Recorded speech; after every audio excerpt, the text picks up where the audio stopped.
Sri Lanka has had a trade deficit, meaning importing more than it exports, for almost 40 years. And that trade deficit has been 10% of GDP on average. Now that has been a continuous loss of dollars out of the country. And we know that in the end, what really brought Sri Lanka to its knees was the fact that we couldn't pay the foreigners the debt they were owed. And that was the dollar situation. So a plan to, create some sort of dynamism where there's sustainable dollar earnings by Sri Lankan companies, I don't see that strategy yet. In fact, I think the worry now is that some of the more, say, short-term policies that they're focusing on are actually damaging the long-term growth process.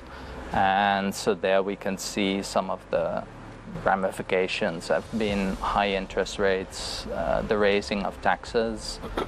I have to qualify that because it's not that I'm against raising the tax rate per se. I think there's a lot to be said about the tax rate being too low over the past few years. But let's take, for instance, the raising of taxes on exporters to the point where there's no concession offered to them anymore. Now that I really don't understand. I mean, you're in a situation where your primary focus should be the dollar earnings of the country, because we know that that is really where the pain point was for Sri Lanka. And to neglect it in such a manner, I mean, that's just one example, but there are quite a few others to name.